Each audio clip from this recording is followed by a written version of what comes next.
Most people stock up on food and water, which absolutely you should. But how do you know when it's time to just leave? How do you know when it's time to totally get out of Dodge? That's what we're talking about today. Sometimes things happen in this world, like a natural disaster, and you're going to hear about it one of two ways, really. You're going to either know somebody that is in that area or region, or you're going to hear about it on the news. And then we as a society can have the option of, hey, I can volunteer my time to go down there and help. I can volunteer and send food, or I can simply send money. And that allows us to have empathy for the folks that it's happening to, because it's not directly affecting us, but it's affecting other people, and we have concern for their well-being. But in a SHTF situation, you're going to want to be getting the heck out of Dodge, and it doesn't matter. That breaks all the rules, right? So there's going to be a couple of scenarios, and we're going to break it down. Now, I am merely providing you with some thought to go into this. You definitely need to think about your own situation. Use it for yourself, your family's needs, because you're going to be the ultimate decider on what's best for you. I'm merely providing you with some thought about the matter, okay? So number one, we need to decide, do you live in a major city, a town, or a rural area? If you live in a major city, it's going to be a lot different than the latter two. As an example, when something big happens, SHTF situation, you're going to have either a mass exodus where you're going to have vehicles lined up for days, or you're going to have people that hang back and hold tight for a little bit, hoping things will get better. Now, ahead of time, you're going to really need to have a plan of action. You need to know how your family's meeting up. You may be the only person, you may be a single person, but if you have a husband or wife and children involved, you really want to make sure you have a plan ahead of time. You don't want to have little Jimmy going to school here and little Sally over here, and parents not knowing and scrambling everywhere to get the kids. It needs to be decided well in advance so that there's no confusion when the situation does arise. Second of all, you need to know, do I want to leave or do I want to stay? Now, if you are going to stay and you live in a major city, you will need to be boarding up your home. You will need to protect your windows. You will need to make sure that there's no light shining through whatsoever, much less cooking smells. And then you will need to have an alternate plan of getting out of town, because you're not going to be probably taking one of those major fairways to get to your final destination. So all of this needs to be thought about in great detail with whoever you're going to be doing this with. If you do plan to stick around, you'll need to have ways for cooking. If you have a dog, you want to make sure they're not going to be barking. If you have children, you want to make sure that they're not going to be loud. Practicing being quiet with daily activities is sometimes a real challenge. Just because there's going to be so many more looters in a big city than there would be anywhere else. I'm not saying there will not be looters in other regions, but you have the highest amount of chance of having that happen. If you're cooking bacon and somebody's hungry, and you're gonna bet that most people aren't prepared, and you're cooking bacon, they're gonna smell it. Yourself and your family at risk. Now, if you decide to leave, make sure you have that plan in place of what direction you want to go, and maybe have a couple of backup directions in case you can't get out onto a certain roadway. If you live in a town that is not a major city but a decent sized town, you're also going to need to think about boarding up your home if you decide to leave. Now, I would say if you live in a town, you probably have a little better odds of sticking around a little bit longer, possibly using up any supplies that you may have on hand. You still are going to want to fortify your home. Some things you can do ahead of time to make it a little bit less noticeable. Get some solar lights put up around your house. That will help a little bit. You'll need to darken your house out. So blackout curtains, a pre-cut size of plywood with maybe some pre-drilled holes so you can board it up. I do highly recommend that you practice this Go outside of your home at night and see how much light shines through. Whatever you can see is whatever everybody else can see when you're in a situation like this. So, if you live in town, again, you're going to want to have a plan of action for all of your family so you're all getting home safely. And this, again, needs to be discussed with everybody, and that really goes for all three locations. You'll need to make sure, again, you have your walls and everything boarded up, or I'm sorry, your windows boarded up, or blackout curtains. Using the solar lighting that you have in place now, hint, hint, will actually help a lot because it will help deter any light that may be seeping through to passerbyers that may have more cruel intentions than you were thinking. You cannot be so naive that you think you will be just perfectly safe. That is not a likely scenario. In fact, experts do agree that the chance of having looters come into your home exceeds by 75%. So that's something you might want to take a look into a little more in some more fortification of your home. I also would highly encourage you to talk to your neighbors now. Find out what they're like. If you already know and they have the same mindset as you, that is fantastic. You guys can work together as a team. If they do not, it's important to know that too. When you go to make your home more secure, I highly recommend that it's done the very first day and possibly at night if possible so that it doesn't seem any different.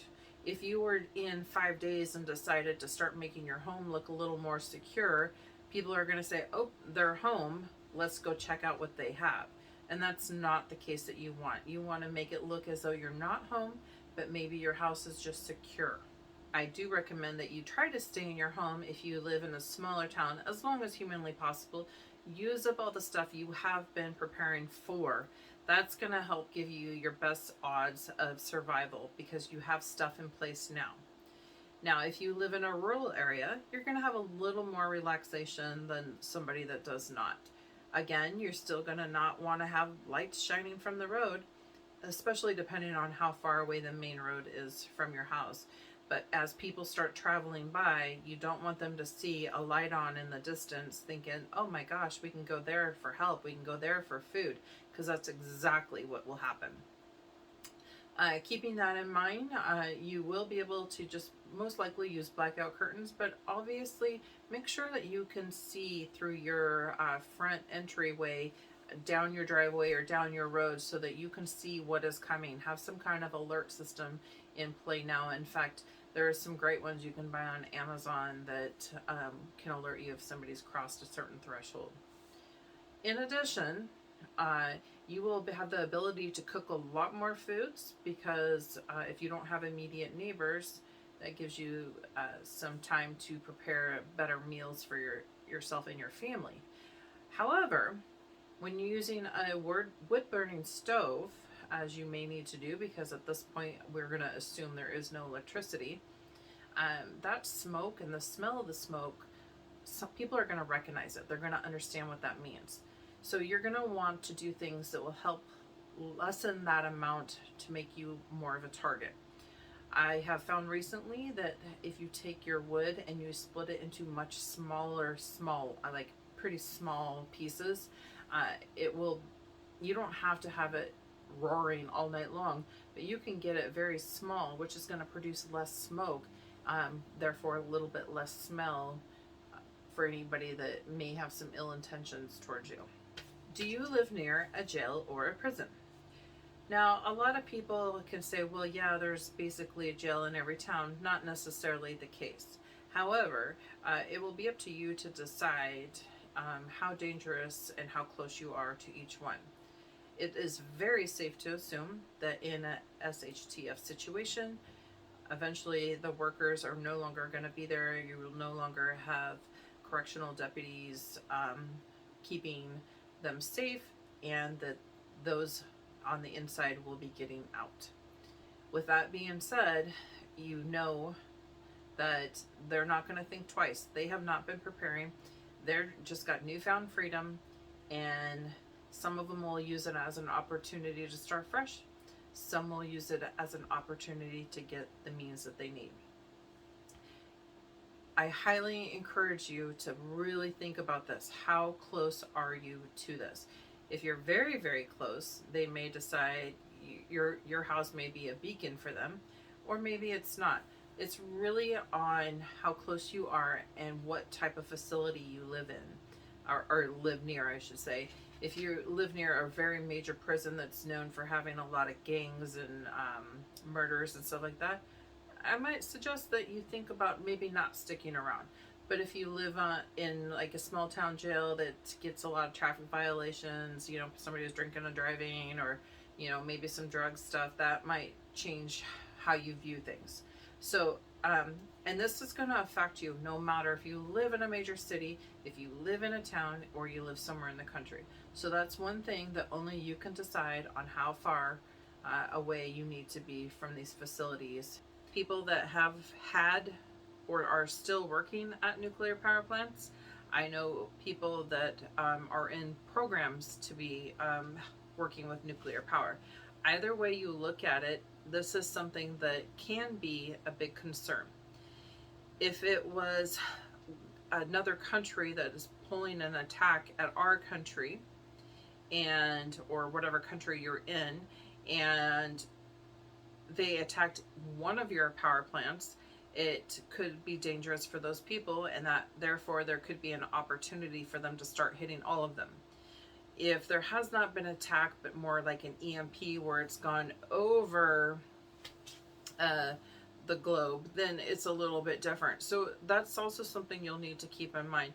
You really have to see what's going on and how safe you actually feel in your area. So keep in mind, as a big abundance of all this information that we're sharing here today, you need to think about the location that you live in. You need to think about food, water, medical, waste management, and keeping everybody quiet. How are you going to cook? Can you stay as long as possible and use up all your preps? These are things that every single person should be thinking about. Now, eventually you're going to get to a point where you're going to need to leave. It may not be safe in your location anymore, and that could be from day one. It could be a month down the road. It's really hard to say. If you need to leave though, you need to have a plan. And I think everybody would be wise to come up with a plan now, just to protect yourself down the road. And it needs to be shared with everybody in the family on the off chance that something happens and your family is not together or gets separated. Now, John and I have discussed this in great detail. We know exactly where we're going to go. But is there another route to get there? What happens if the route that you planned on taking is not accessible, or it's gotten too packed up with cars? You really just don't know what's going to happen, and you need to prepare for that in advance as well. Now, I know everybody's like, well, we're going to go to the woods. Well, does that mean that every single person is going to start roaming the woods? I mean, it would be just as bad as a city at that point. So really think about what you're going, the direction you're going. How far are you going? Are you going to be traveling a couple states over to go to a family ranch where everybody's meeting up? Are you just planning on going like out of town 5 miles? It really makes a big difference on how you're going to prepare. If you have to go anywhere that's for you or your loved ones to restock, refuel, that kind of stuff. I'm not necessarily meaning refuel as in gas, because you can't really do that, but maybe bury something, a case, and it's got some pouched water in it, some granola bars, maybe more ammo. Shoes and socks will be big because you may be getting blisters if you're walking. And definitely detailed maps to your next destination, including your local area that you're in at that time. That way you're not getting a big global map, but you're getting something a little bit smaller that can really detail out the area so nobody gets lost. It's very important that you have everything rounded up and together so that everybody in your family knows where it's at. Make sure you just put like some coordinates for where you're going to be holding stuff, so it's not a question and everybody in your family can stay safe and healthy, okay? So hopefully this helps put some forethought in your head about what you may need to do. There's a lot more you can put out there. I mean, I could go on for 5 hours talking about all the things that you can do. I don't have time for that, nor do you, but I just want to get you thinking. If you have any really great ideas, put them in the comments below. I really appreciate you watching our video, and just remember, you can prepare today for tomorrow. Have a good one. Bye-bye.